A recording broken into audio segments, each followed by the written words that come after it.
DW ከመሃል አውሮፓ በየዕለቱ የሚያሰራጨውን ዝግጅት ማሰማት ይጀምራል። ጥቅምት 14 ቀን 2014 ዓ.ም ላይ ደርሰናል። ጤና ይስጥልን የተከበራችሁ የዝግጅታችን ተከታታዮች።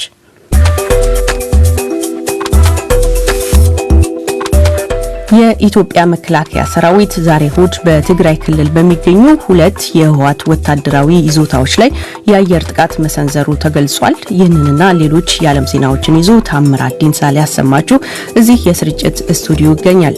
በመስተንግዶ እኔ ልደት አበበ ነኝ። እስከ ስርጭቱ ፍጻሜ አብሬያችሁ ቆያለሁ። ከዜናው በመቀጠል የሚቀርበው የዕለተ እሁድ ሳምንታዊው የእንወያይ ዝግጅት የመወያያ ርዕስ የኢትዮጵያ ጦርነትና የዲፕሎማሲው ጫና ላይ ይሆናል።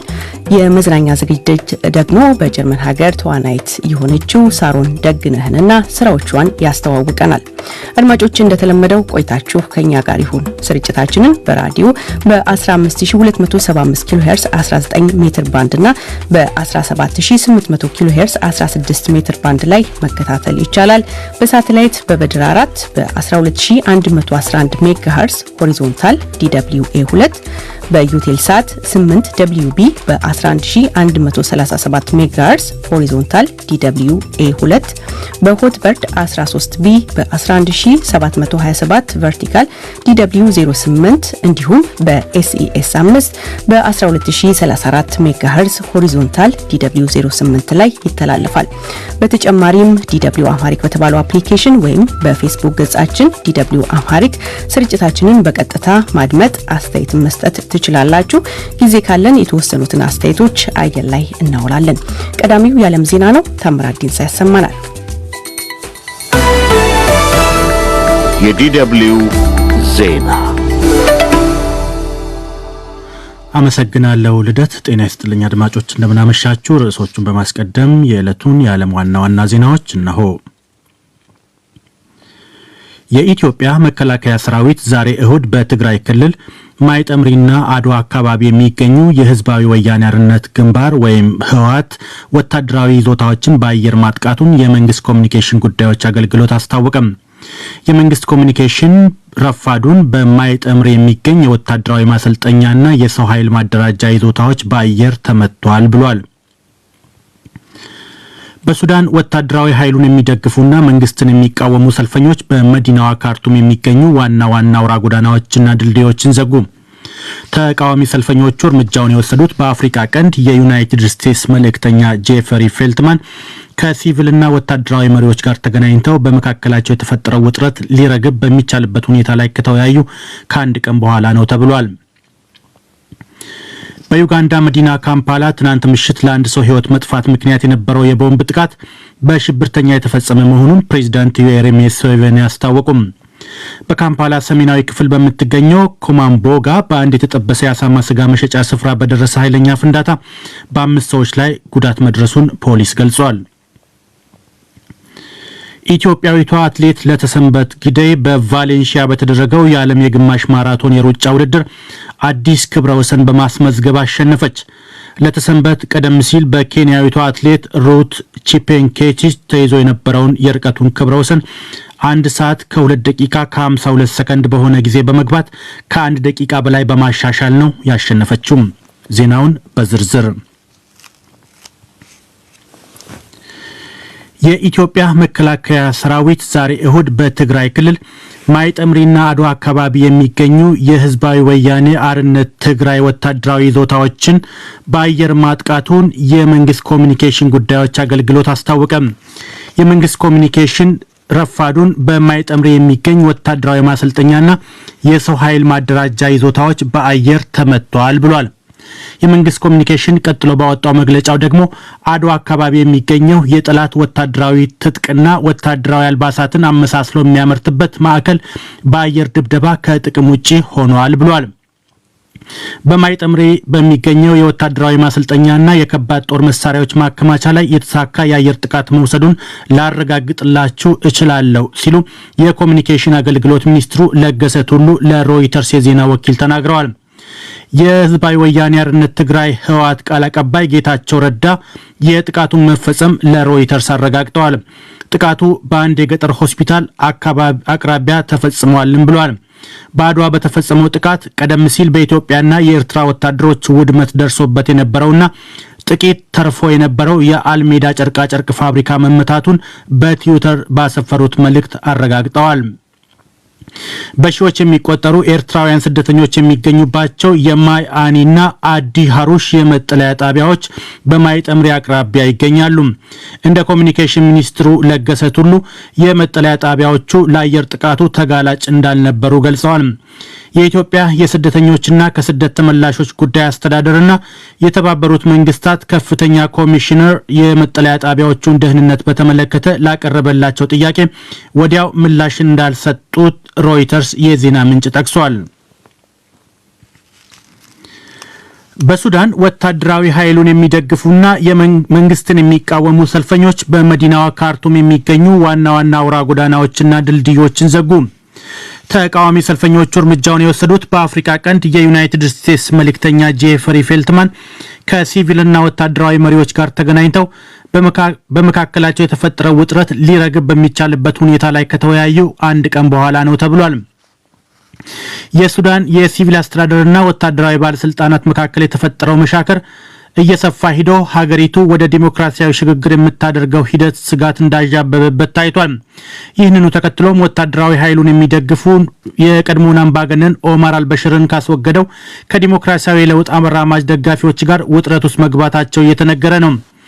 በሀገሪቱ እየታየ ያለው ፖለቲካዊ ቀውስ ባለፈው ወር ተሞክሮ የከሸፈው መፈንቅለ መንግስትን በምክንያትነት የሚጠቅሱት ባለስልጣናት የቀድሞውን አምባገነን ኦማር አልበሽር ታማኞች ያሏቸውን ተጠያቂ አድርገዋል። ነገር ግን ወታደራዊ ጄኔራሎቹ የህዝቡን ኢኮኖሚያዊ ችግሮች ከመቅረፍ ይልቅ ፖለቲካዊ የስልጣን ትርፍ ለማግኘት እየሞከሩ ነው በማለት የሲቪል ባለስልጣናትን ይከሳሉ። የሱዳን ሉዓላዊ ምክር ቤት ፕሬዝዳንት ጀነራል አብዱል ፈታህ አልቡርሃን በሱዳን ለተፈጠረው የፖለቲካ ቀውስ በጠቅላይ ሚኒስትር አብደላ አምዶክ የሚመራውን መንግስት መበተን እንደ መፍትሄ ቢያቀርቡም ዲሞክራሲያዊ ሽግግሩን የሚደግፉ በሺዎች የሚቆጠሩ ሱዳናውያን ባለፈው ሐሙስ ጎዳና ወጥተው ተቃውሟቸውን አሰምተዋል። በካርቱም ዋነኞቹን ባለስልጣናት አልቡርሃን፣ አምዶክና ዳጋሎን ያነጋገሩት ፌልትማን ሀገራቸው በሱዳናውያን ፍላጎት ላይ የተመሰረተ ዲሞክራሲያዊ ሽግግር እንዲደረግ ፍላጎት እንዳላት አጽንኦት መስጠታቸውን በዩናይትድ ስቴትስ ኤምባሲ በሰጡት መግለጫ ተናግረዋል። በዩጋንዳ መዲና ካምፓላ ትናንት ምሽት ለአንድ ሰው ህይወት መጥፋት ምክንያት የነበረው የቦምብ ጥቃት በሽብርተኛ የተፈጸመ መሆኑን ፕሬዝዳንት ዩዌሪ ሙሴቬኒ አስታወቁም። በካምፓላ ሰሜናዊ ክፍል በምትገኘው ኮማምቦጋ በአንድ የተጠበሰ የአሳማ ስጋ መሸጫ ስፍራ በደረሰ ኃይለኛ ፍንዳታ በ5 ሰዎች ላይ ጉዳት መድረሱን ፖሊስ ገልጿል። አደጋው በደረሰበት ስፍራ 3 ሰዎች በመገበያያ የፕላስቲክ ከረጢት ቦምብ ትተው መሄዳቸውና ቆይተው በመፈንዳት ጉዳት ማድረሱ መረጋገጡን ፕሬዝዳንት ዩዌሪ በትዊተር ባሰፈሩት መልእክት አስታውቀዋል። ድርጊቱ የሽብር ተግባር ነው፣ ወንጀለኞቹን እናገኛቸዋለንም ብለዋል። የቦምብ ጥቃት በደረሰበት አካባቢ ከሽብር ድርጊቱ ጋር የሚያያዙ ሌሎች ነገሮች ካሉ ፖሊስ እየመረመረ መሆኑን የገለጹት ፕሬዝዳንቱ ምርመራው እንደተጠናቀቀ ለህዝቡ ይፋ ይደረጋል ብለዋል። በካምፓላ የቦምብ ጥቃት ሲደርስ ከበርካታ ዓመታት ወዲህ የመጀመሪያው መሆኑን የፈረንሳይ ዜና ምንጭ ዘግቧል። በጎርጎርሳውያኑ 2010 በካምፓላ የዓለም ዋንጫ የፍጻሜ ውድድር በመመልከት ላይ በነበሩ ሰዎች ላይ በተጣሉ 2 ቦምቦች የ76 ሰዎች ህይወት ሲቀጥፍ ሌሎች በርካቶች ላይ ጉዳት አድርሷል። ለጥቃቱ በሶማሊያ የሚንቀሳቀሰው የአሸባብ የሽብር ቡድን ኃላፊነቱን ወስዶ ነበር። በወቅቱ ከሶማሊያ ውጪ የመጀመሪያውን ጥቃት መሰንዘሩን ያስታወቀው ቡድኑ ዩጋንዳ በአፍሪካ ህብረት ጥላ ስር ወታደሮቿን ወደ ሶማሊያ በመላኳ እንደተበቀላት አስታውቆ ነበር። ኢትዮጵያዊቱ አትሌት ለተሰንበት ግደይ በቫሌንሺያ በተደረገው የዓለም የግማሽ ማራቶን የሩጫ ውድድር አዲስ ክብረ ወሰን በማስመዝገብ አሸነፈች። ለተሰንበት ቀደም ሲል በኬንያዊቷ አትሌት ሩት ቼፒንጌቲች ተይዞ የነበረውን የርቀቱን ክብረ ወሰን 1 ሰዓት ከ2 ደቂቃ ከ52 ሰከንድ በሆነ ጊዜ በመግባት ከ1 ደቂቃ በላይ በማሻሻል ነው ያሸነፈችው። ለተሰንበት በመጀመሪያው የግማሽ ማራቶን ተሳትፎዬ የርቀቱን ክብረ ወሰን በማሻሻሌ በጣም ተደስቻለሁ ብላለች። የዛሬው አዲስ ክብረ ወሰን ባለንበት የጎርጎርሳውያኑ 2021 ለለተሰንበት 3ኛ ክብረ ወሰኗ ሆኖ ተመዝግቦላታል።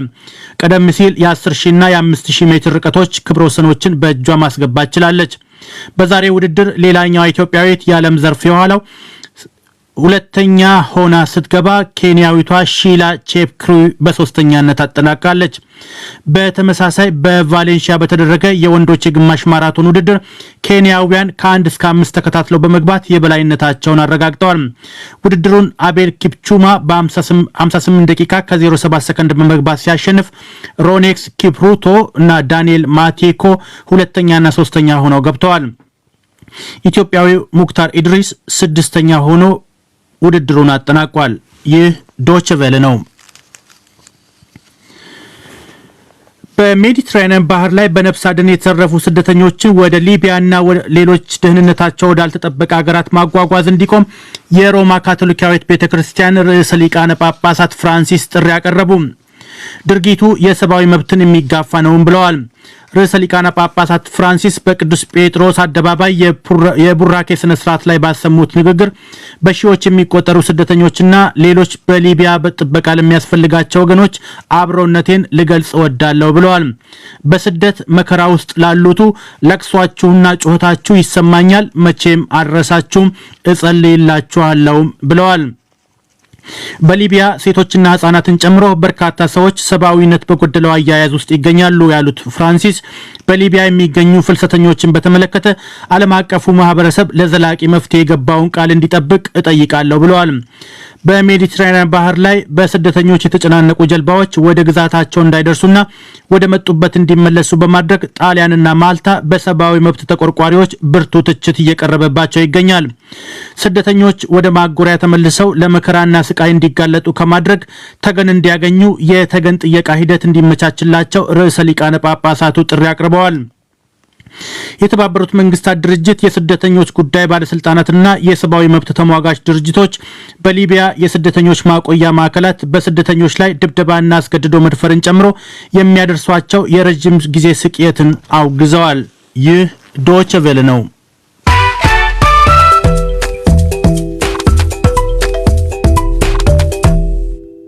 ርዕሶቹን በድጋሚ ላሰማችሁም። የኢትዮጵያ መከላከያ ሰራዊት ዛሬ እሁድ በትግራይ ክልል ማይጠምሪና አድዋ አካባቢ የሚገኙ የህዝባዊ ወያኔ ሓርነት ትግራይ ወታደራዊ ይዞታዎችን በአየር ማጥቃቱን የመንግስት ኮሚኒኬሽን ጉዳዮች አገልግሎት አስታወቀም። በሱዳን ወታደራዊ ኃይሉን የሚደግፉና መንግስትን የሚቃወሙ ሰልፈኞች በመዲናዋ ካርቱም የሚገኙ ዋና ዋና አውራ ጎዳናዎችና ድልድዮችን ዘጉም። ኢትዮጵያዊቷ አትሌት ለተሰንበት ግዳይ በቫሌንሺያ በተደረገው የዓለም የግማሽ ማራቶን የሩጫ ውድድር አዲስ የዓለም ክብረ ወሰን በማስመዝገብ አሸነፈች። ዜናው በዚሁ አበቃ። ጤና ይስጥልኝ። ለዜናው ታምራት ዲንሳን አመሰግናለሁ። አድማጮች አሁን ወደ እንወያይ ክፍለ ጊዜ ነው የምናልፈው። ይህም ኢትዮጵያ ውስጥ እየተካሄደ ስላለው ጦርነትና የዲፕሎማሲው ጫና ነው። ነጋሽ መሐመድ 3 እንግዶችን አወያይቷል። እናንተ የስርጭታችን ተከታታዮችም ውይይቱን እየተከታተላችሁ አስተያየታችሁን በፌስቡክ የቀጥታ ስርጭት ጻፉልን። መልካም ቆይታ። እንወያይ። ትግራይ ውስጥ የዛሬ ዓመት ጥቅምት የተጀመረው ጦርነት አድማሱን አስፍቶ የአማራና የአፋር ክልሎችን ጭምር አዳርሷል። ጦርነቱ በብዙ ሺህ የሚቆጠሩ ሰዎችን ሕይወት፣ በቢሊዮን ብር የሚገመት ሀብትና ንብረት አጥፍቷል። ወደ 10 ሚሊዮን የሚገመት ሕዝብ አፈናቅሏል፣ አሰድዷል፣ ለረሃብ አጋልጧል። ከትግራይና ከዋግ ህምራ ዞን ሰሞኑን የተሰራጩ ዘገቦች እንደሚያመለክቱት ደግሞ ሕፃናትና አቅመ ደካሞች በረሃብና በመድኃኒት እጦት እየሞቱ ነው። ጦርነቱ ወትሮም የተዳከመውን የሀገሪቱን ምጣኔ ሀብት እያሽመደመደው መሆኑን በሰፊው እየተነገረ ነው። በዓለም በተለይም በአፍሪካውያን ዘንድ የነጻነት አብነት፣ የረጅም ጊዜ የመንግስትነት ምሳሌ፣ የዲፕሎማሲ ማዕከል የነበረችውን ሀገር ኢትዮጵያን በምዕራባውያን የተገለለች ከተባበሩት መንግስታት ድርጅት ጋር ሳይቀር የዲፕሎማሲ ሰጣ ገባ የገጠመች የብዙ ሚሊዮኖች ተመጽዋች አገር ሆናለች። ተፋላሚ ኃይላት ውጊያ አቁመው ካልተደራደሩ ዩናይትድ ስቴትስና የአውሮፓ ህብረት በኢትዮጵያ መንግስትና በህዝባዊ ወያኔ ሓርነት ትግራይ ህወሓት ባለስልጣናት ላይ ተጨማሪ ማዕቀብ ለመጣል እየዛቱ ሌሎች መንግስታትና ድርጅቶችንም እያስተባበሩ ነው። ተፋላሚዎች ግን እስካሁን ጦርነቱን ለማቆም የፈቀዱ አይመስሉም። የጦርነቱ ሂደትና የዲፕሎማሲው ግፊት የዛሬ ውይይታችን ትኩረት ነው። 3 እንግዶች አሉን። አቶ ፍጹም አረጋ በዩናይትድ ስቴትስ የኢትዮጵያ ባለሙሉ ስልጣን አምባሳደር፣ አቶ ጥሩነህ ገምታ የኦሮሞ ፌዴራሊስት ኮንግረስ ኦፌኮ በምህፃሩ የጽህፈት ቤት ኃላፊ፣ አቶ ባይሳ ዋቆያ የዓለም አቀፍ ሕግ ባለሙያና የቀድሞው የተባበሩት መንግስታት ድርጅት ባለስልጣን ናቸው። እንግዶቻችን በዚህ ውይይት ለመካፈል ፈቃደኛ በመሆናችሁ አመሰግናለሁ። ጥያቄው ለሁላችሁም ነው፣ ግን የመጀመሪያውን ዕድል የምሰጠው ለአምባሳደር ነው። እንዲያው ሰላማዊ ሰዎች ሞቱ፣ እናትና ልጅ፣ ባልና ሚስት ተለያዩ፣ ሚሊዮኖች ተፈናቀሉ ወይም ተራቡ ወዘተ የሚሉ ዜናዎችን ስትሰሙ ወይም ስታዩ የኢትዮጵያ ስም ክብርና ሰላም ወድቆ ተመጽዋቾች የበዙባት ሀገር መሆኗን ስታስተውሉ በየግላችሁ ያው እንደ ሰው ነው አሁን የምጠይቃችሁ፣ ምንድን ነው የሚሰማችሁ?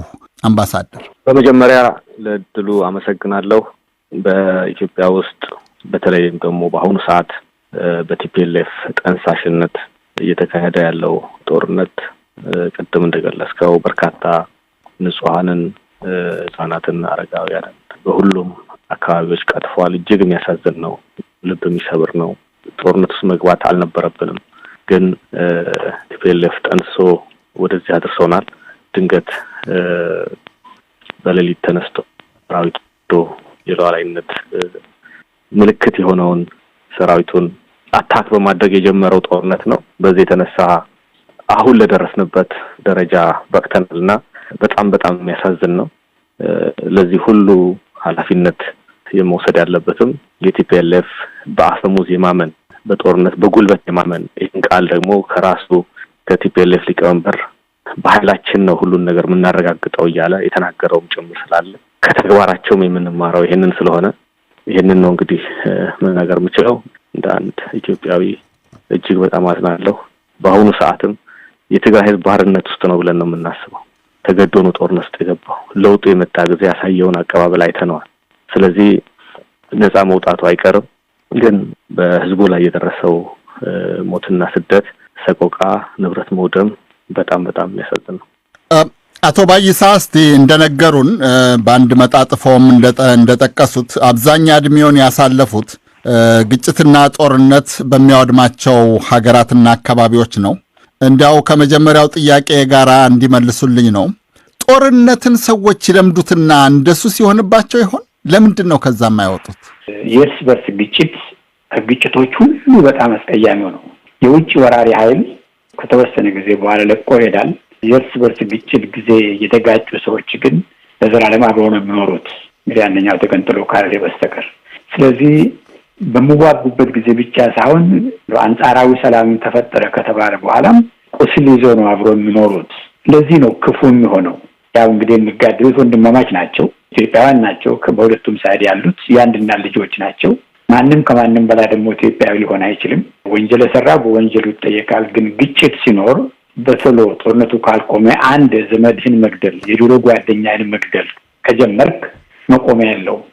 ዛሬ ስለሚወድመው ንብረት፣ ስለሚፈናቅሉ ሰዎች፣ ስለሚጠፋው ነፍስ ብቻ ሳይሆን ቁርሾ ይዞ የሚኖርን ትውልዶችን ነው የምንፈጥረው ለወደፊት።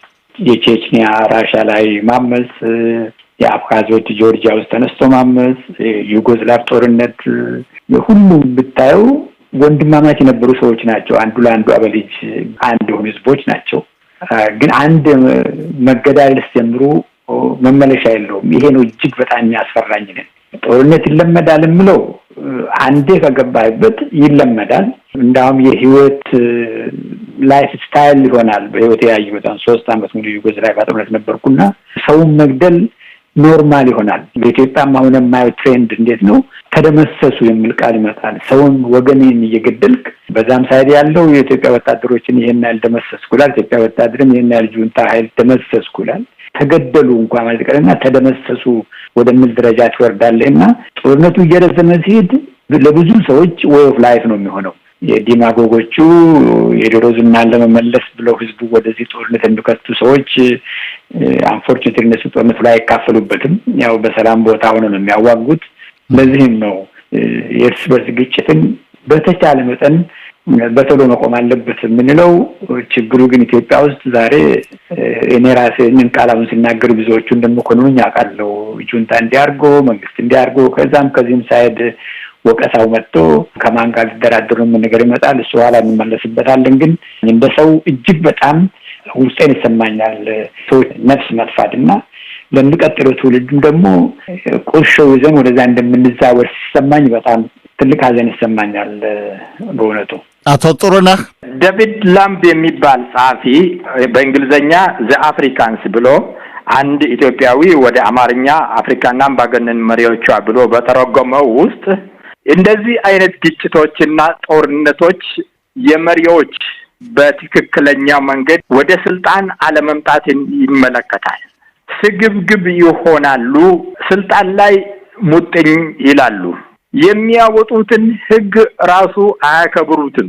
በህዋት ላይ ወይም በኢህአዴግ ላይ መደፍደፍ ብቻ ሳይሆን ረጅም ታሪክ አለው ኢትዮጵያ ውስጥ።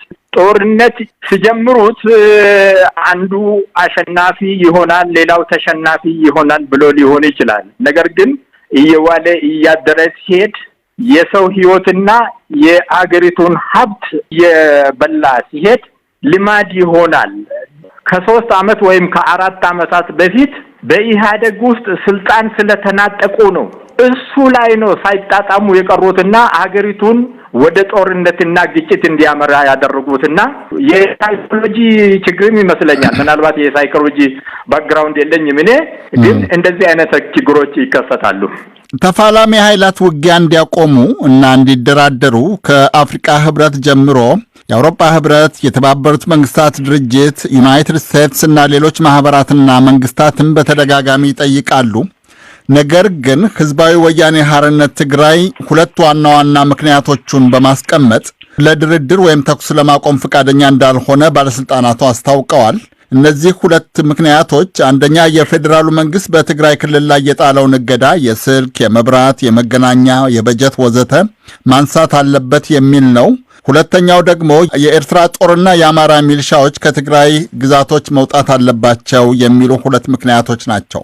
የህወሓት ባለስልጣናት ተጨማሪ ማብራሪያ እንዲሰጡን በተደጋጋሚ ሞክረን ነበር፣ ግን ልናገኛቸው አልቻልንም። አምባሳደር፣ በኢትዮጵያ መንግስት በኩል ያለውን ምክንያት እስቲ ባጭሩ ይንገሩን። ለምንድን ነው ተኩስ ቆሞ የማትደራደሩት?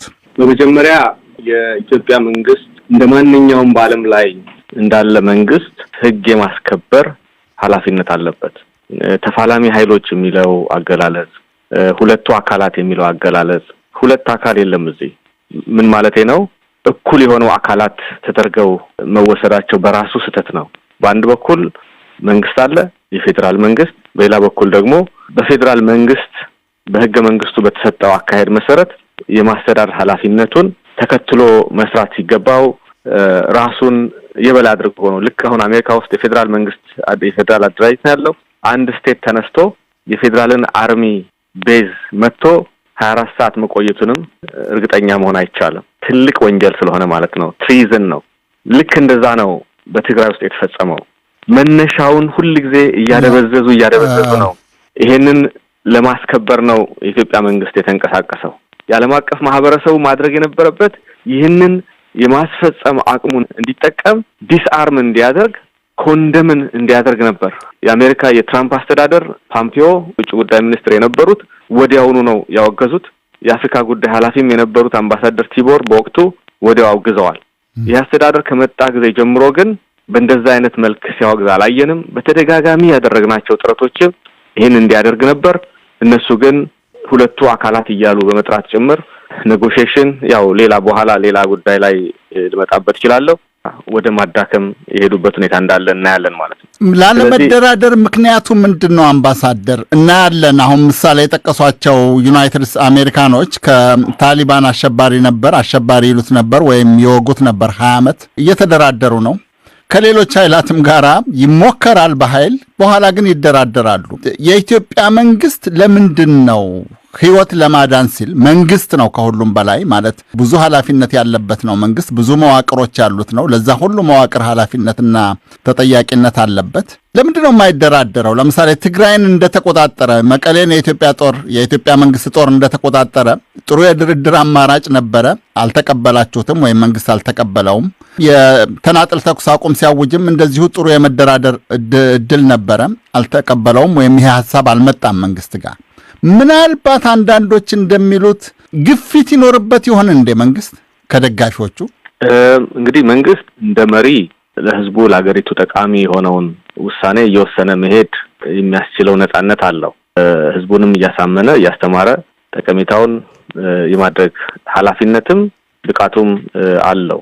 ቅድም የተባለው ላይ በዛው አስተካክዬ ለማለፍ አሜሪካኖች በግዛታቸው ውስጥ በሽብርተኝነት ከፈረጁት አካል ጋር አይደራደሩም። ከግዛታቸው ውጪ በመንግስታት ተቀያይረው ምናምን ያደረጓቸው ነገሮች አሉ። ዞሮ ዞሮ ከአቋማቸው አይቀያዩ ዝንፍ አይሉ። ያ እንዳለ ሆኖ ግን ወደኛ ሁኔታ ስንመጣ በወንጀል የሚፈለግ ኃይል ጋር ቁጭ ብላችሁ ተደራደሩ ነው። በወንጀል የሚፈለገው ኃይል እጁን እንዲሰጥ ጉዳቱ እየደረሰበት ያለው ህዝብም ግፊት እንዲያደርግ የተለያዩ ጥረቶች ተደርገዋል። አሁንም በአዲሱ የመንግስት ምስረታ ወቅት በጠቅላይ ሚኒስትር አብይ የቀረበም ሐሳብ አለ። ያ ሐሳብ በቀጣይ በስፋት የሚታይ ሆኖ በሽብር የሚፈልጉ ኃይሎች ግን ይህንን ሲጠነስሱ የነበሩ ዋነኞቹ ግን ራሳቸውን ለህግ አሳልፈው መስጠት ግን ይሄ ቅድመ ሁኔታም ተብሎ የሚወሰድም አይደለም። በየትኛውም ሀገር የተለመደ አሰራር ነው። ቀጣይ ለሚመጣውም የሰላም መንገድም የተሻለው መንገድ ነው። እንደ ቅድመ ሁኔታ በእነሱ በኩል አስቀምጡ እንደዚህ የሚባለው ቀድሞ ነገር ከነሱ ጋር የሚነሳውን ነገር በጥንቃቄ ማየት ያስፈልጋል። ምክንያቱም በተደጋጋሚ ሲገልጹ እንደምንሰማው መንግስትን የመገልበጥ አጀንዳ ነው ያላቸው።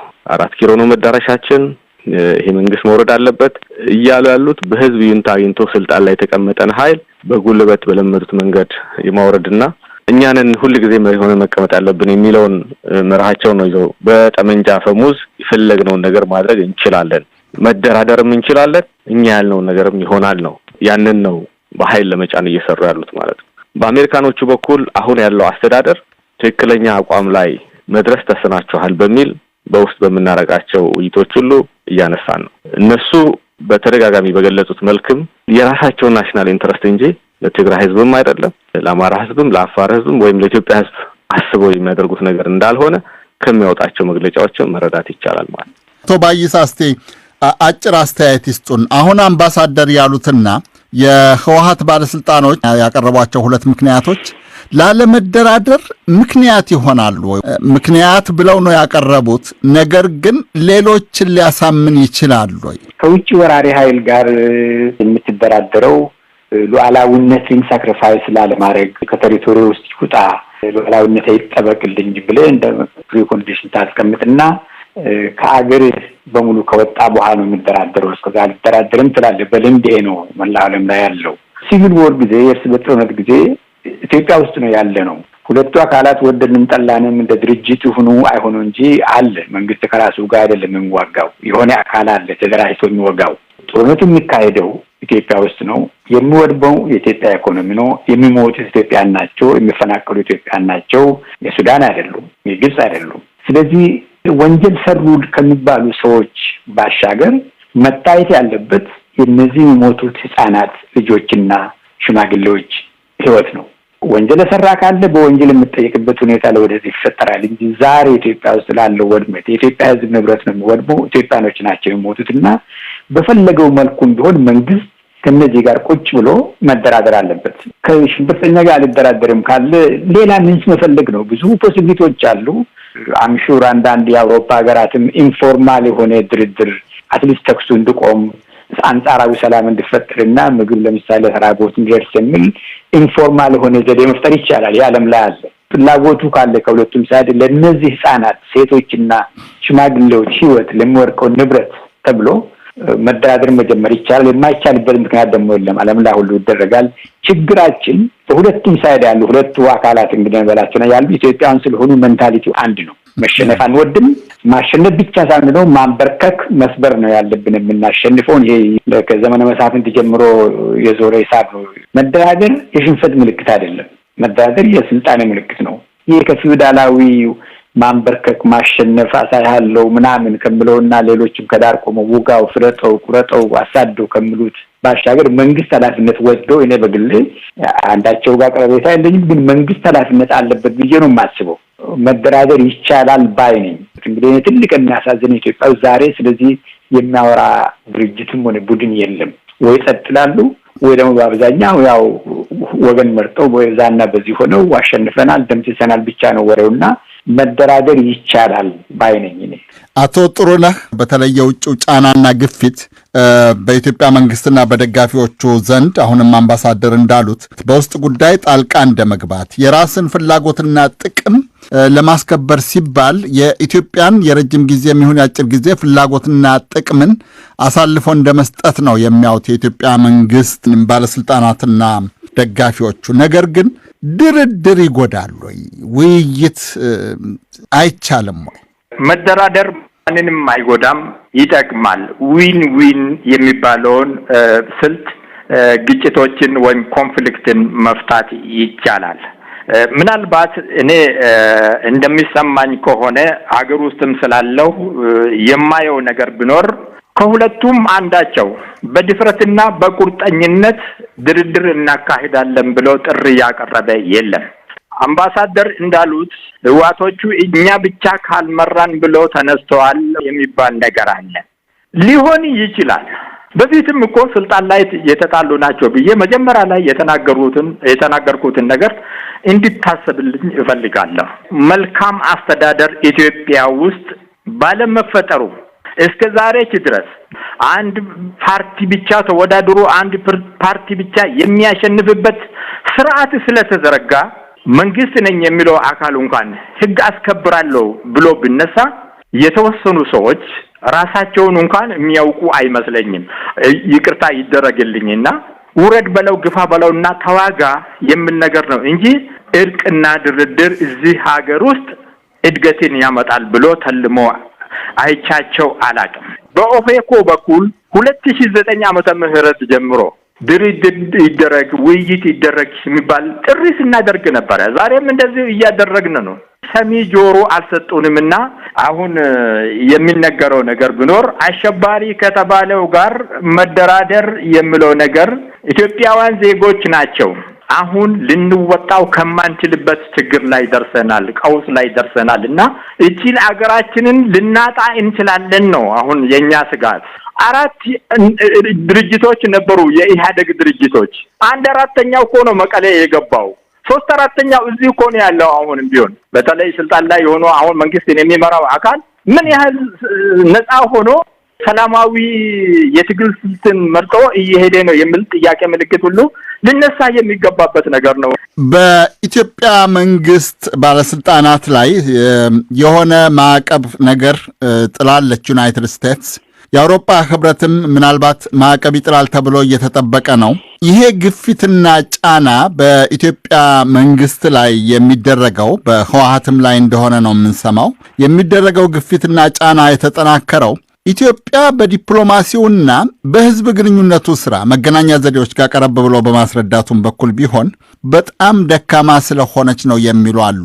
አንዳንድ ሀገራት ውስጥ የምናየው የራሷን ዜጎች እንኳን ደህንነት እንዲከበር መጠየቅ እንኳን የማይችሉ ዲፕሎማቶች ናቸው። አሁን ሳውዲ አረቢያ እንደ ምሳሌ መጥቀስ እንችላለን። ለምን ይሆን አምባሳደር? አመሰግናለሁ። በመጀመሪያ ይሄ ነገር የሚመድበው አካል በአግባቡ ታይቶ የተፈጸመ እንደሆነ ስለማመን ግን ይረካሉ። እርስዎ እስካሁን በነበረው ዲፕሎማሲ የኢትዮጵያን ዲፕሎማሲ ሲገመግሙት የሚያረካ ስራ ተሰርቷል ይላሉ? አሁንም ከምን ጋር ማያያዝ ጥሩ ነው ብዬ አስባለሁ። ባያዝድ ሆኖ በራሳቸው ኢንትረስት ዙሪያ ኢቨን በቲፒኤልኤፍ ሳይድ የሚፈጸሙ አትሮሲቲዎች እንኳን ለመኮነን ዝግጁ ካለመሆን ጭምር የሚነሳ ነው ማለት ነው። ስለዚህ ባያዝድ ሆኖ የመነሳት ነገር ታያለ። ምዕራባውያን ማለት ነው። አሁን ምዕራባውያን በግልጽ ኢንትረስት ብለው ያሉትን ነገር እነሱ ዲፋይን ያደርጉታል በተሻለ። ግን የጂኦፖለቲክሱም ሁኔታ አለ። እዛ አካባቢ ላይ ያለውን ነገር ለማስፈጸም የሚፈልጉት አይነት መንግስት እንዳልሆነ ስለተረዱ ሊሆን ይችላል። የበለጠ የሚያውቁት ደግሞ ራሳቸው ናቸው።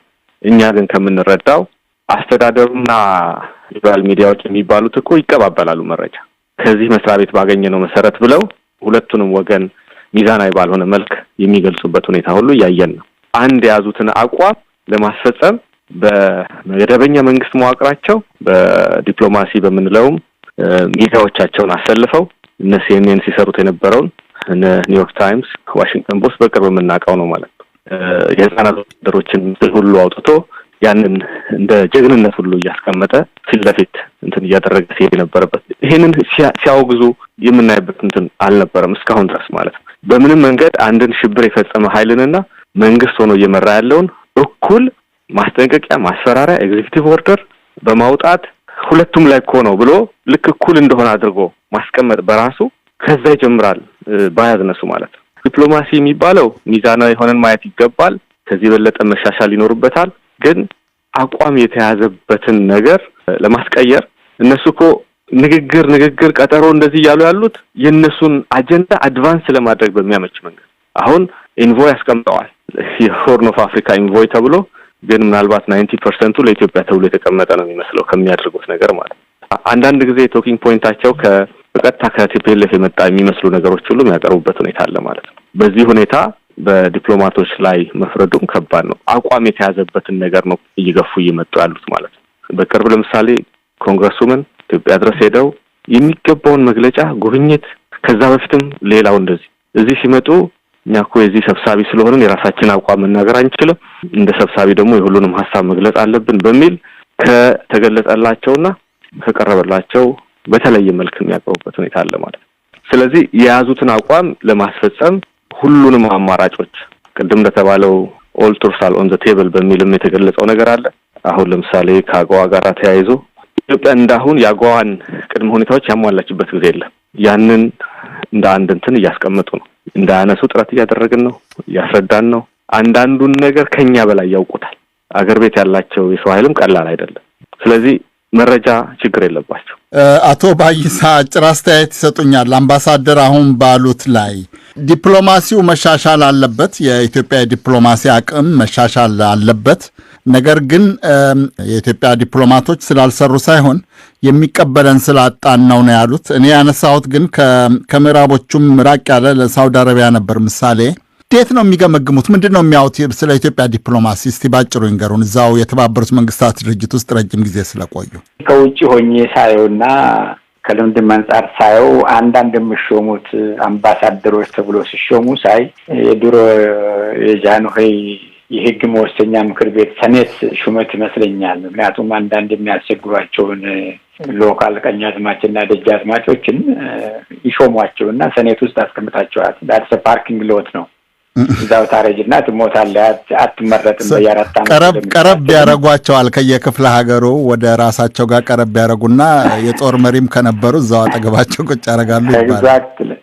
እነሱ ያደርጋሉና ስለዚህ ይሄ አንድም በጥላቻ ሁለትም በታማኝነት ሊሆን ይችላል የሚሾሙት ወይ ካጠገብ ለማራቅ ደግሞ አንዳንድ አምባሳደሮች ሩቅ ቦታ ትልካቸዋለህ ወደ እንዳያስቸግሩ። የአሁኑን ሹመት ግን አንዳንድ የማየው እኔ ከሬት ዲፕሎማቶች አሉ ከታች ጀምሮ ተኮትኩተው ያደጉና ከትምህርት ብቻ ሳይሆን ከልምድም ጋር አቀናኝተው ብዙ ሊሰሩ የሚችሉ አሉና የተሾሙ ሰዎች ብቃት የላቸውም ብዬ ለማለት አልችልም። ምክንያቱም አብሬ አልሰራም።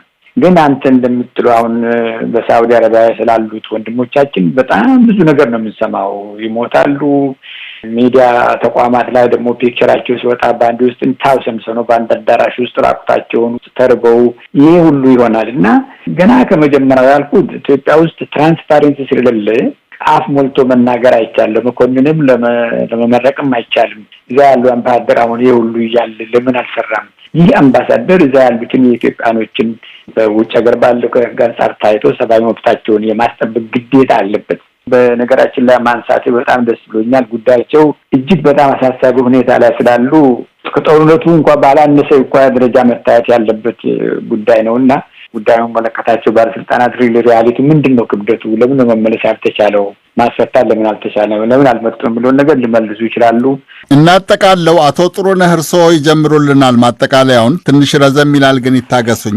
የአውሮፓ ህብረት ምክር ቤት ወይም ፓርላማ ተፋላሚ ኃይላት እስከያዝነው ጥቅምት ማብቂያ ድረስ ተኩስ አቁመው ለመደራደር ካልፈቀዱ ማዕቀብ ለመጣል ዝቷል። የዩናይትድ ስቴትስ ባለሥልጣናት በበኩላቸው ግፊቱን ለማጠናከር እየዛቱ ባለፈው ሳምንት የውጭ ጉዳይ ሚኒስቴር ቃል አቀባይ ናድ ፕራይስ የኢትዮጵያን ጦርነት ለማስቆም ቅድም አምባሳደር ፍጹም እንዳሉት በእጃችን የሚገኙ መሳሪያዎችን ቱልስ በሙሉ እንጠቀማለን ያሉት ውጭ ጉዳይ ሚኒስትር አንቶኒ ብሊንከንና የአፍሪቃ ቀንድ ልዩ መልእክተኛ ጄፍሬ ፊልትማን የአፍሪቃና የአውሮፓ ህብረቶችን ጨምሮ የተለያዩ ዲፕሎማቶችን አነጋግረዋል።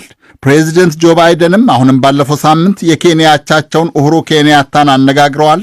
ኬንያ የወቅቱ የጸጥታው ጥበቃ ምክር ቤት ሊቀመንበር ናት። ዩናይትድ ስቴትስ አጎዋ በሚል ምህጻረ ቃል ከሚጠራው የንግድ ስምምነት ኢትዮጵያን ለማስወጣት ተዘጋጅታለች ተብሎም በሰፊው እየተወራ ነው። ውጊያውም ደሴ አጠገብ ደርሷል። ከእንግዲህ ምንድን ነው መደረግ ያለበት? ሰላም ለማውረድ ማን ነው ምንስ ማድረግ ያለበት? አቶ ጥሩነህ ጣልቃ ይገባሉ እነዚህ ኃይሎች ከመንግስት ምስረታ ጀምሮ እስከ በጀት ድጎማ ድረስ የሚያካሂዱ ስለሆነ ማዕቀብ ወይም እገዳ ሊያደርጉ ይችላሉ። እርስ በርስ መዋጋት ይቅር፣ እርስ በርስ መጋደል ይቅር፣ ሰብአዊ መብት ይከበር ብለው ነው እንትን ያሉት። ይሄንም በማድረጋቸው እነሱን የሚንኮንንበት አንደበት የለኝም። እኔ ምን ይሻላል ለምለው ነገር የዘገየ ቢሆንም አሁንም አላለፈም። ኢትዮጵያን ማዳን የሚቻልበት ረጋ ባለ ሁኔታ ማሰብን ይጠይቃል። ለሀገር ማሰብን ይጠይቃል። ለወገን ማሰብን ይጠይቃል። ዛሬም ቢሆን እኮ አቶ ነጋሽ ከናንተ አጀንዳ ጋር ስላልተያያዘ ነው እንጂ በሀገሪቱ ውስጥ እኮ በሰሜን ብቻ ሳይሆን በምዕራብ በኩል ሰው ይገደላል። እኔ የማውቀው ሰውዬ ትናንትና በወታደሮች ከቤቱ ተጠርቶ ከሌሊቱ 5 ሰዓት ከቤቱ ተጠርቶ እየተገደለ ሰው አለ። ወለጋ፣ ምዕራብ ወለጋ ነጆ አካባቢ ማለት ነው። ሰላም የለም። የሀገራችን ህልውና አደጋ ላይ ወድቋልና ይሄንን የምንዳድንበትን ሁኔታ ራስን አሸንፎ በቁርጠኝነት የሚገባበት ሰው ያስፈልጋል። በጣም አመሰግናለሁ አቶ ጥሩነህ። አቶ ባይሳ ይቀጥሉልኝ። ምንድነው ከእንግዲህ መደረግ ያለበት? ማን ነውስ ማድረግ ያለበት? ሁለቱ የግጭቱ ዋና አክተሮች በድርድር መቀመጥ አለባቸው። ፎርማቱን እንግዲህ ያው ሚዲያ የሚያደርጉ ሰዎች ፎርሙሌት ያደርጋሉ። ይሄ ነው ብያው መናገር አልችልም። ለቦቶም ላይንስ ይሄ እብደት ነው፣ መቆም አለበት። ወገኖች መጋደል የለባቸው፣ መነጋገር አለባቸው። ማን ያርግም ብሎን ከውጭ በኩል ጫና አለ። በሌላ በኩል ደግሞ እኔ የአሜሪካ መንግስት በእውነቱ ዛሬ ኢትዮጵያ ውስጥ የምታሳየውን ለኢትዮጵያ ህዝቦች አዝና ለትግራይ ወይም ለኢትዮጵያ ከሌላ ክልል ዜጎች ሞቱ፣ ተገደሉ፣ ጠፋ ብላ አዝና አይመስለኝም። ኢትዮጵያ ውስጥ እኮ ኮማንድ ፖስት 3 ዓመት ሙሉ እኮ ነው የታወጀው። ወሰን ወለጋ ውስጥ የሚገደሉ ሰዎች፣ የሚጠፉ፣ የሚረሸኑ በአደባባይ እንኳን ወጣት ልጅን ሰው ሰብስቦ ኤክስኪዩት የሚደረግበት በዘመናችን ታሪክ ውስጥ የማይገኝበት ሁኔታ ያለ አንድ ድምጽ ያላሰማ መንግስት አሁን ለሰው ልጅ መብት ተቆርቋሪ ነኝ ብለኝ ለመቀበል ያግተኛል። እውነት የሰው ልጅ መብት ተቆርቋሪ ከሆኑ የመንን ለምሳሌ ማየት ይቻላል። እሱ እንዳለ ሆኖ ግን ወደንም ጠላንም ደግሞ ሊቨሬጅ አላቸው፣ ሊጎዱን ይችላሉ። ማይቀብ ቢያስቀምጡ ይጎዳል ማይቀቡ። ከዚህ ሁሉ መዳን የምንችለው መጀመር ነው። ኔጎሺዬሽን መጀመር ማለት እኮ በአንድ ሳምንት ሲጨርሱ አይደለም። ፍላጎትን አሳይቶ ለጊዜው ብቻ ተኩስ እናቁምና ባለበት እርጋ ተብሎ ሰው መተንፈስ አለበት እንጂ ዛሬውን ሶሉሽን ይመጣል ምን እብደትም አይከጅለኝም። አምባሳደር የመጨረሻውን እድል ለርሶ ልስጥ፣ ባጭሩ ያጠቃሉልን። በመንግስት ላይ የተሰጡ አስተያየቶች፣ ትችቶች አሉ። ምንድነው አሁን መደረግ ያለበት? እሺ፣ አመሰግናለሁ። በድጋሚ የተሰጡ አስተያየቶችን ተከታትያለሁ። ይሄ የውስጥ ጉዳይ ነው። የኢትዮጵያ መንግስት ህዝቡን አስተባብሮ ህግ የማስከበር ስራ በማከናወን ላይ ነው የሚገኘው። የዓለም አቀፍ ማህበረሰብ ትልቁ ገዛ በዚህ በኩል የሉዓላዊነት መገለጫ የሆኑ ወታደሮችን በሰሜን እዝ የነበሩትን ገሎና በራሱ ሚዲያ አምኖ እንደ ጀብዱ የተናገረው አካል ተገቢ ተግባር እንዳልፈጸመ ማውገዝ ይኖርባቸዋል። ይህን ቢያደርጉ ትልቅ እርምጃ ወደፊት መሄድ ይቻል ነበር። እዛ ላይ ነው ትልቁ ስህተት የፈጸሙት። ሌሎችም በቀጣይ የሚወስዷቸው ነገሮች ይኖራሉ። የሚያደርጓቸው እርምጃዎች እንዲለዝብ ወይም እውነታውን የያዘ የኢትዮጵያ መንግስትን አቋም የያዘ እንዲሆን ቅድም እንዳልኩት አጎዋ ላይ እንግዲህ ባለፈው 2 ሳምንት በተከታታይ ነው መድረኮችን በአፍሪካ ደረጃ ስለነበሩ እንደ ዋና ምክንያት ያደረጉት በርካታ ሰዎች ለጉዳት የሚዳረግ ችግር ውስጥ ነው የገባቸውት። ስለዚህ አጎዋ ማለት ከኢትዮጵያ የተመረቱ የፋብሪካ ውጤቶችን ከቀረጥና ከኮታ ነፃ ወደ አሜሪካ ገበያ የሚያስገባውን እድል እናሳጣቸዋለን። ይሄ ኢንቨስትመንቱን በጣም ይጎዳል። የአሜሪካ ኢንቨስትመንት ኢትዮጵያ ውስጥ እንዳይካሄድም ያደርጋል ወይም እንዲቀንስ ያደርጋል። ወደ አሜሪካ ገበያ አልሞ የሚመጡ የአሜሪካ ኢንቨስተሮችን እንዲሁም ደግሞ የአሜሪካን ገበያ አልሞ የሚመጡ የሀገር ውስጥም የውጭ ኢንቨስተሮችንም ይጎዳል። ይሄ እንዳይሆን አገዋው ላይ ራሱ ላይ የተቀመጠውን ህግ በመጥቀስ ከስራ ዕድል አንጻር ከ200 ሺህ በላይ ሰራተኞችን ከጥቅም ውጭ የሚያደርግ ውሳኔ ነው የሚሆነው። የእነዚህን ዜጎች ከስራ ውጭ ማድረግ ከፍተኛ የሆነ የሰብአዊ ቀውስ መፍጠር ነው። የሰብአዊ ቀውስ ለመከላከል ብለው የከፋ የሰብአዊ ቀውስ ሊፈጥሩ እንደሆነ አስረድተናቸዋል። የአሜሪካ ህዝብ ደግ ህዝብ ነው። የኢትዮጵያ ህዝብ በዚህ መልክ እንዲጎዳ የሚፈልግ ህዝብ አይደለም ብለን ነው የምናስበው። በጣም አመሰግናለሁ አምባሳደር ፍጹም አረጋ፣ አቶ ባይሳ ዋቆያና አቶ ጥሩነህ ገምታ ለሰጣችሁኝ አስተያየት በጣም አመሰግናለሁ። ኢትዮጵያ ላላችሁትና እዚህ አውሮፓ ላሉት መልካም ምሽት፣ አሜሪካ ላሉት ደግሞ መልካም ቀን። እኔም አመሰግናለሁ። ይርስተልኝ። እናመሰግናለን። ይህ ዶቼ ቬለ ዲደብሊው ነው። አድማጮች የተከታተላችሁት ነጋሽ መሐመድ የመራውን በኢትዮጵያ ጦርነትና የዲፕሎማሲው ጫና ላይ ያተኮረውን ውይይት ነው።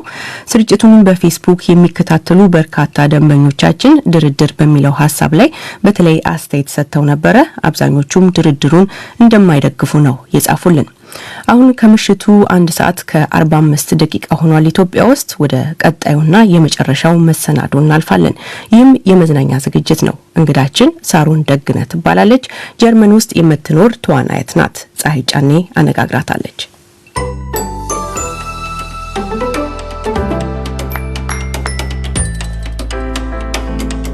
መዝናኛ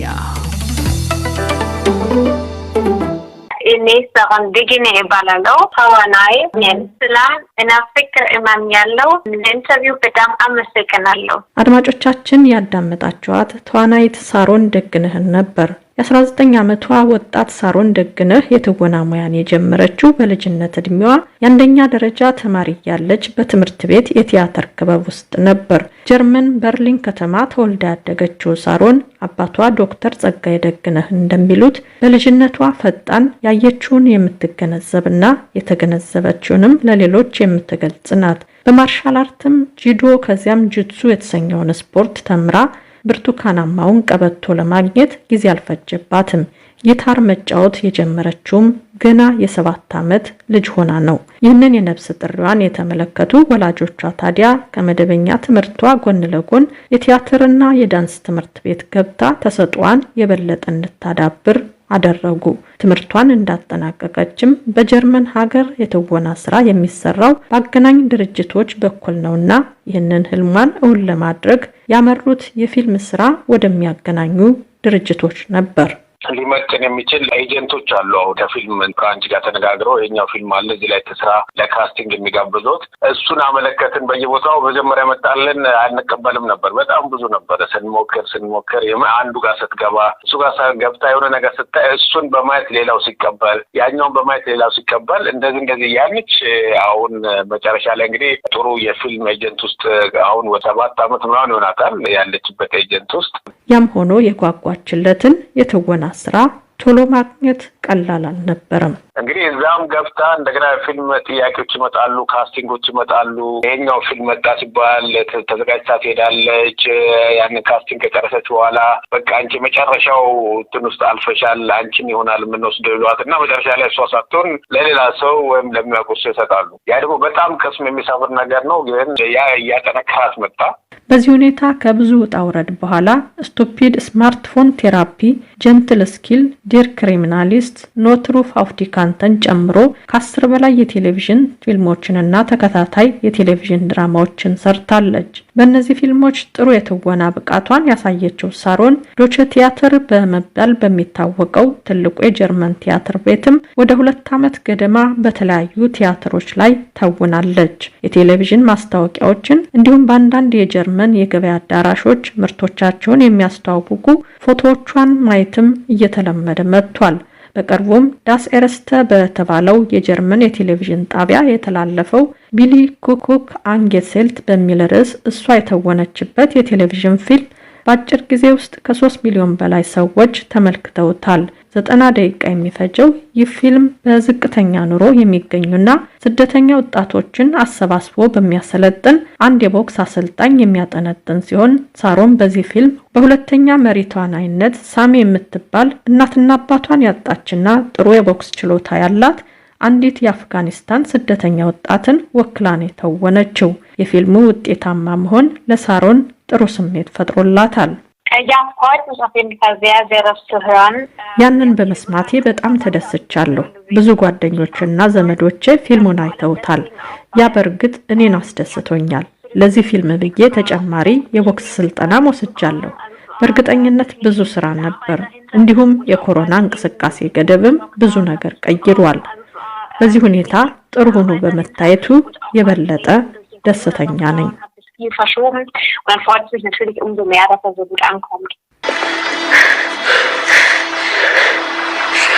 Geht's Ihnen gut?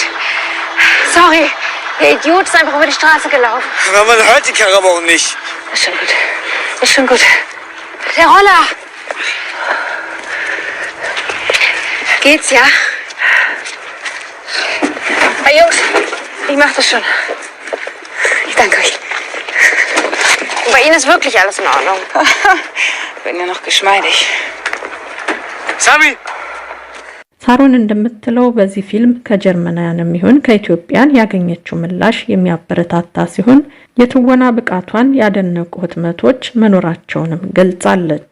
Das war auch wirklich toll. Also ja, meine ganze Familie aus Deutschland jetzt erstmal. በእውነቱ በጣም ጥሩ ነበር። በመላው የጀርመን ቤተሰቦች ዘንድም ፊልሙ በጣም ጥሩ፣ በጣም የሚወደድና በጣም ልብ የሚነካ ሆኖ ተገኝቷል።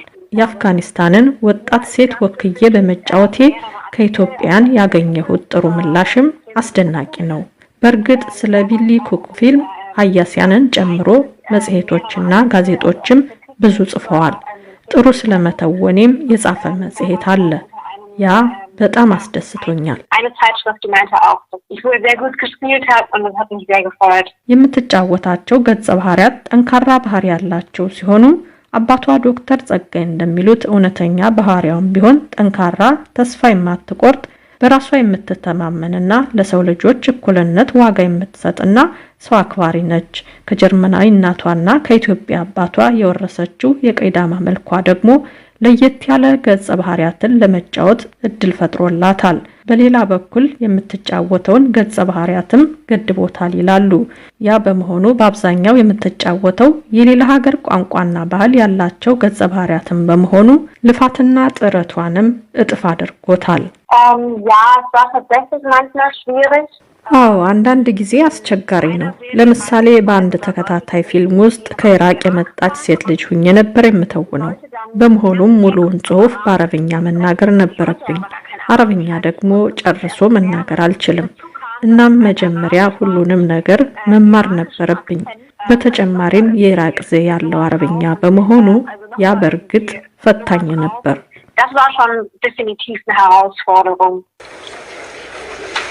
هل قام رشيد بقتل السيد شميد؟ أنا أرجو من الله إنه رشيد ما يكون إذا لعق بقتل السيد شميد. 100% ጀርመን 100% ኢትዮጵያዊ ነኝ የምትለው ሳሮን ካደገችበት የጀርመን ባህል በተጨማሪ ኢትዮጵያዊ ባህሏን ለማወቅ ከልጅነቷ ጀምሮ ከጀርመናዊት እናቷ አኒተ ደግነህና ከአባቷ ዶክተር ጸጋይ ጋር በመሆን በተደጋጋሚ ወደ ኢትዮጵያ ተጉዛለች። ከምግብ የዶሮ ወጥ ከድምጻዊ የጸጋይ እሸቱ፣ የቴዲ አፍሮና የዘሪቱ ከበደ፣ ከተዋናይ ደግሞ የደበበ እሸቱ አድናቂ ነች። ከፊልም ድፍረትን ከሙዚቃ ደግሞ የታሪኩ ጋንጊስን ታጊና አድናቂ ነች። ለመሆኑ ሳሮን ከዓለም አቀፍ የፊልም ኢንዱስትሪው እነማንን ታደንቃለች?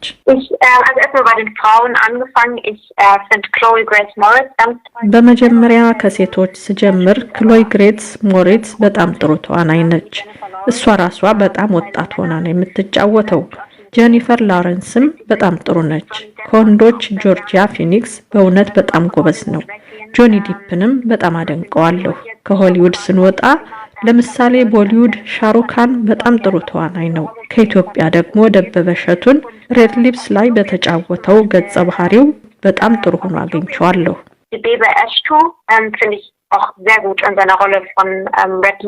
በጎርጎሪያኑ 2017 ዓ.ም በባርሴሎና ፕላኔት የፊልም ፌስቲቫል በአጫጭር ፊልሞች ምርጥ ተዋናይ ተብላ ተሸልማለች። ሳሮን በትወናው ብቻ ሳይሆን በትምህርቷም የዋዛ አልነበረችምና የሁለተኛ ደረጃ ትምህርቷን በከፍተኛ ውጤት አጠናቃ በርሊን የሕክምና ዩኒቨርሲቲ የስነ ልቦና ትምህርት የ3ኛ ዓመት ትምህርቷን በመከታተል ላይ ትገኛለች። ትወና ሁለገብ ክህሎትን ይጠይቃልና በህዋዋና እንዲሁም በፈረስ ግልቢያም ጥሩ ችሎታ አዳብራለች። ለወደፊቱ አፍሪካዊና ኢትዮጵያዊ ፊልሞች ላይ እንዲሁም በዓለም አቀፍ ደረጃ በሆሊውድ ፊልሞች የመተወን እቅድ አላት። ለውጤታማነቷ የወላጆቿ እገዛ ከፍተኛ መሆኑን የምትገልጸው ሳሮን እሷ የመጣችበት መንገድ አልጋ ባልጋ ባለመሆኑም በዚህ ሙያ ዘርፍ መቀጠል የሚፈልጉ ወጣቶችም ተስፋ ሳይቆርጡ መስራት እንዳለባቸው ገልጻለች። እኔ ማለት የምችለው የኔ መመሪያ ተስፋ እንዳትቆርጡ ነው። ምክንያቱም የፊልም ኢንዱስትሪው በጣም ከባድ ነው። በእርግጠኝነት መገፋት ሊያጋጥማችሁ ይችላል። ቢሆንም ራሳችሁን አትጣሉ። የግል ጉዳይ አድርጋችሁም አትውሰዱት። ነገር ግን ሁልጊዜ መሞከርን ቀጥሉ። ሰው የሆነ ነገር አጥብቆ ከፈለገ በእርግጠኝነት የፈለገውን ያገኛል፣ ግቡንም ያሳካል። ለኔም እንደዛ ነበር። Und wenn man es wirklich möchte, dann wird man definitiv auch sein Ziel erreichen. Also so war es bei mir auch. Wenn ihr unter keinen Umständen in einer Welt der Ungerechtigkeit leben könnt, dürft ihr die Milliarde der Frau Klerzer-Hanassan annehmen und die Bedingungen erfüllen, die mit dieser Stiftung verbunden ist. Dies Gülen'e bitte ich zu bedenken. Gülen die Gerechtigkeit verwirklichen will. Erhebe die Hand!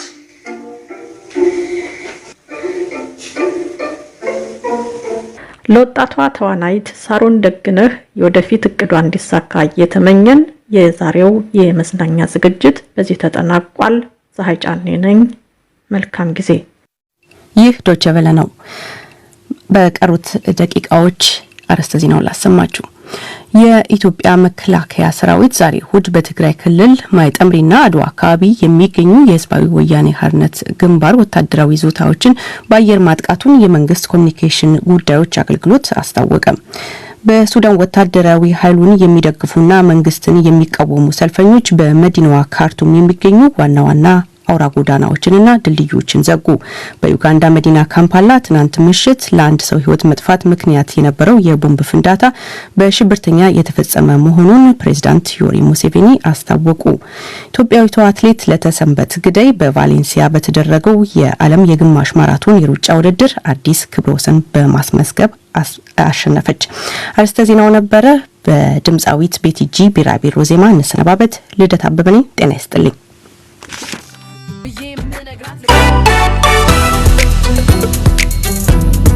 ዲደብሊው ነገም በተለመደው ሰዓት እንደምትጠብቁት ተስፋ አደርጋል። ለዛሬው ደህና ሁኑ።